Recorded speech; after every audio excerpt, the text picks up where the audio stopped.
川普总统有多爱 TikTok， 爱到他的关税都可以不要了哟，到底是怎么回事呢？今天带您快来看。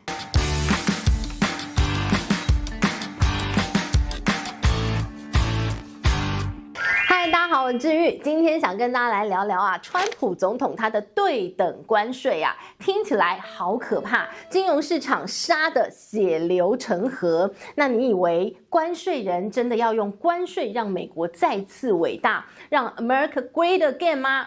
但是这么大的梦想，哇，听起来好像可以青史留名，很可能这个川普总统会变成美国历史上最伟大的总统也不一定。但是在川普个人利益之前，什么关税，什么中国，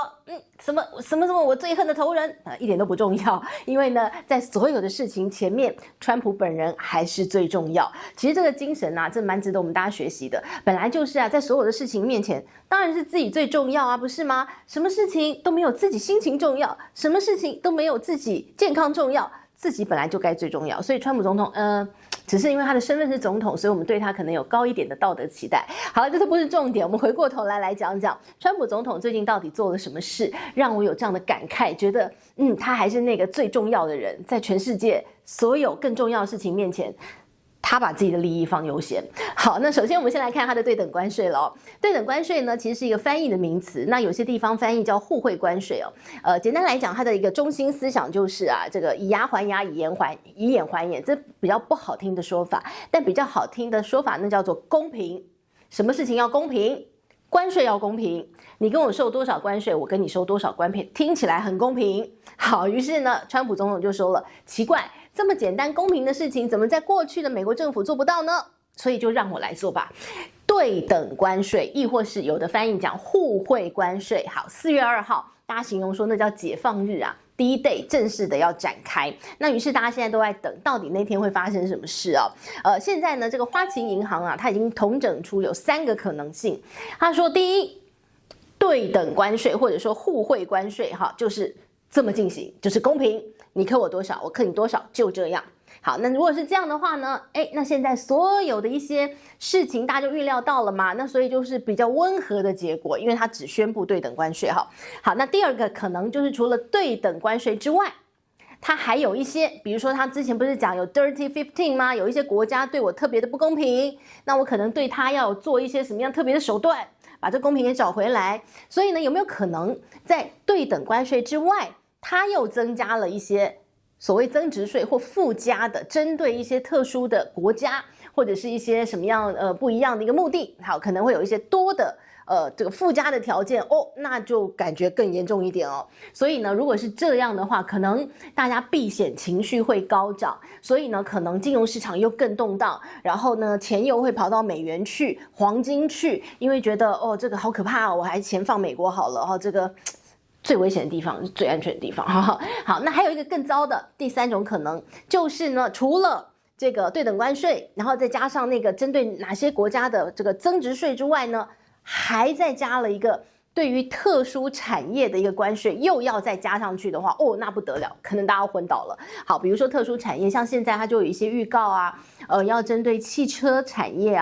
要针对半导体产业要针对什么电池产业各种的。好，那如果是这样的话呢，那等于是美国树立起了那个非常非常高耸的关税壁垒了。那不仅仅是在其他国家，不仅仅是在各个产业当中，哇，那可能大家要有心理准备我们的投资可能要经历很大的惊涛骇浪了。但是这么多关税前面，大家就赫然发现了，这个川普讲什么话都很硬，都是要公平，这个关税没有什么商量的余地，除非你让步怎么样，我才跟你谈。但是有件事情是他主动提出来，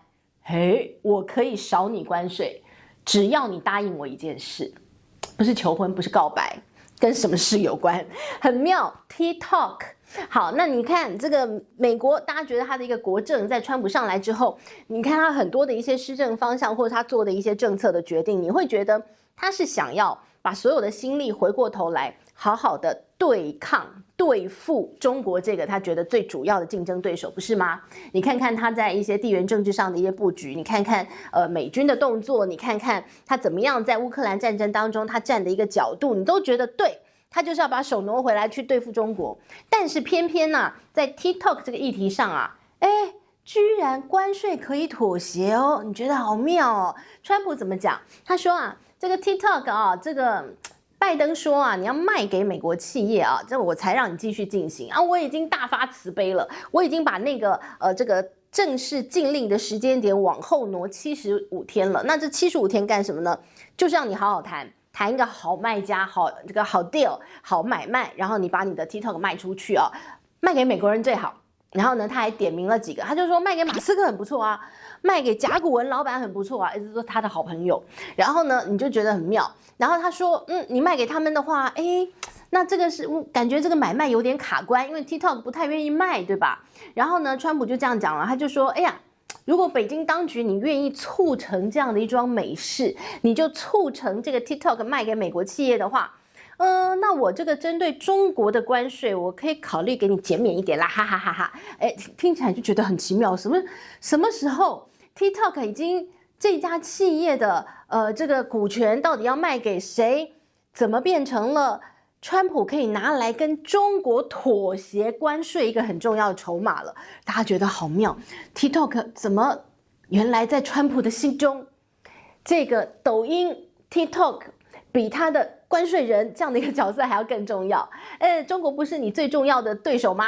怎么 TikTok 就感觉好像没有关系，我可以跟我的敌手手牵手面对面心连心，就因为 TikTok 只要卖出来就好了。那你这个时候大家就好奇了，为什么10万个为什么，为什么 TikTok 比关税还要更重要？于是乎就开始翻历史啦。过去呢，他跟 TikTok 之间呢，到底是有什么样的连结？为什么这个川普爱上了 TikTok 呢？后来才发现啊，原来是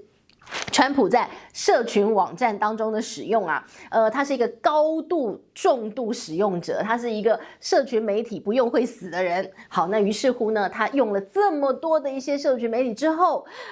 觉得 TikTok 最棒，TikTok 让他选上总统了呢。我们来看2024年他的竞选过程当中啊，他发了非常多的文，然后在 TikTok 当中啊得到了非常广大的回响，所以他赫然发现，哇哦 ，TikTok 真棒。发现 TikTok 的使用者都是他的支持者，然后他在 TikTok 当中发的这些影片、发的这些文，居然让他得到了数十亿的浏览量。你可以说 TikTok 把他推上了这个白宫这个总统宝座，不为过哦，真的很可能。所以呢，他就觉得哇 ，TikTok 影响力之棒，好棒啊！然后呢，他说如果要卖掉的话，如果直接就这个一声一纸禁令，让他再也不能运作的话，好像不对因为这些人都是我的支持者，他们推我上这个位置，然后我就把他们最喜欢的 TikTok 这个平台给禁掉了，那怎么行？那我不是跟拜登一样，这个感觉是老顽童，不行。所以呢，好，所以他就把这个禁令给这个往后延75天。然后呢，甚至他还曾经讲过这么一句话，他说啊，如果 TikTok 被禁令禁掉的话，谁会得利？他说脸书得利，因为大家就会挪去看这个 Meta 看脸书的影音，然后呢挪去看这个 Instagram。他说不行，这怎么行呢？因为佐克伯跟川普有仇啊。我感觉佐克伯这个惹川普应该是比这个习近平惹他还要惹更厉害。我觉得在这个川普心中，这个讨厌人的排行榜这个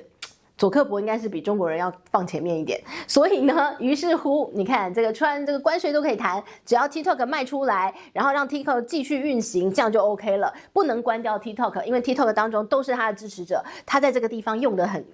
如鱼得水，用得非常爽快啊！在这个地方呢，可以再让他的支持度更上一层楼。我怎么能把这个平台给 ban 掉呢？不可以的。所以呢，在他的选举策略，在他的政治的一个盘算当中 ，TikTok 这个平台是必须要被留下的。那怎么样留下来呢？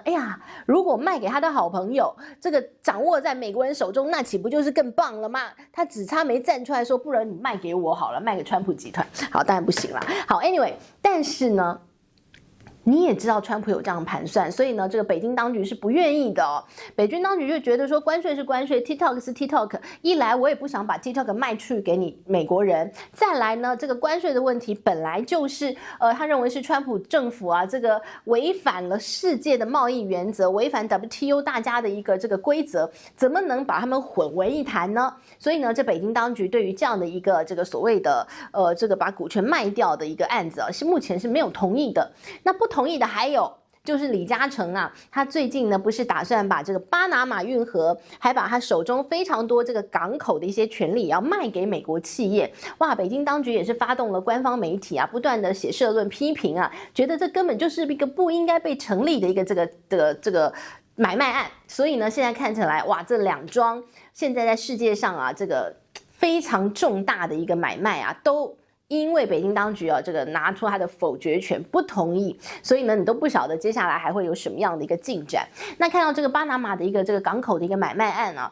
李嘉诚现在呢这样的一个合约啊，本来已经要签了，但现在呢开始往后延，也暂缓。那当然，北京的施压是其中一个道理。那有没有可能是细节方面还要谈？我们可以持续观察它。但是呢，李嘉诚的动作还有巴菲特的动作，你都观察出来一点点不太寻常。我们常常讲投资啊，你最好是跟着大人走就没错嘛，那跟着正确的人走你也没错嘛。西方有个股神巴菲特，东方呢就有一位李嘉诚，人家也说哇，这个姜丝老的辣，他每一次呢都可以在非常非常正确的时间点把他手中的产业变现，然后变现之后呢，你就看到经济崩落，然后他再拿他庞大现金进去抄底。巴菲特也是一样，所以呢，现在我们看到巴菲特跟李嘉诚不约而同都在把他手中的资产变现。巴菲特呢，他的波克夏是手中拥有了史上最多的现金部位，然后你就很好奇说，到底他们两位是看到了些什么样的状况？觉得世界要大乱了吗？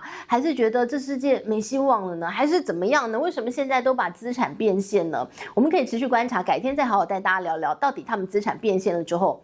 就是现金吗？还是他接下来有什么样的动作，打算投资到哪里去呢？我们再来看。不过回过头来，我们就来看 TikTok， 其实呈现出的一个问题是，未来的世界，社群媒体有多重要？你看社群媒体重要到这个川普会拿关税来换啊。那我们就来看社群媒体最近呢还有一个新进展，那就是这个川普的好朋友马斯克。马斯克呢，他的旗下呢，这个有一个社群媒体就是 X 嘛，以前的 Twitter， 好，这个是川普很爱用。好，那这个 X 呢进来卖给了XAI， 也是马斯克的公司，所以呢，就是马斯克手上的一个公司，左手卖右手，然后变成了好大一包。那这个呢 ，XAI 呢，未来把 X 并进来，它变成了一个好大的一个这个社群的怪兽，因为呢，它等于所有它的竞争者的一个功能，它都有了。比如说呢，它把这个 X 并进来之后呢，你看它有它这个 TikTok， 它也有短影音，好，然后呢，你看它也有社群的功能，可以在上头留言，然后跟你的朋友交流，然后呢，它有 AI 功能，所以呢，你就看到了未来用这个 X 大家 po 在上头的一些这个讯息，它可以拿来训练大数据，拿来训练它的 AI 模型。那它这个 XAI 当中呢，这个 Grok最近呢，它这个很像 OpenAI 的聊天机器人，哇，现在在很多地方可以用哦。除了你可以直接下载来用之外呢，甚至它在 Telegram 当中也可以让大家来试用。所以你就说了，哇，这个马斯克他在下一盘很大的棋耶，他跟这个最重要的人当好朋友，跟川普当好朋友，真的很会交朋友。然后呢，交对了朋友之后，你看他的事业版图不得了，很大，对不对？然后呢，总统当你的最佳代言人，我就在 X 当中一天到晚发一些国政最新的讯息，让全世界的人，我不管是要投资，我不管是地缘政治的风险，我不管是什么事情，我都要赶快在你的 X 平台当中看看到底川普又讲了什么话哦。所以呢，你看到这个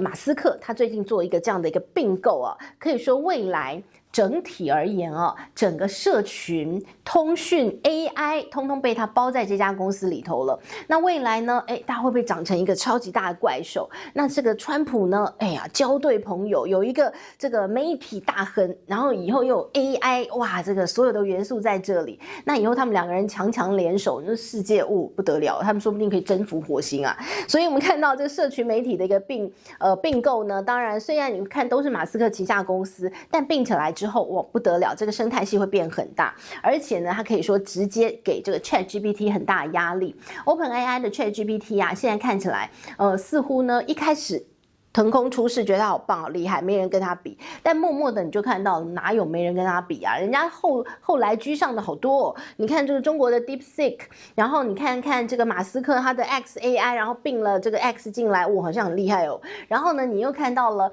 这个还包括 Google 呢，他们他们旗下自己的一个 AI， 现在也用得很厉害。Google 可是有它的搜寻引擎呢，所以呢，现在 OpenAI 这 ChatGPT 啊，感觉好像遇到了很大的敌手。好，但是呢，告诉大家的是哦，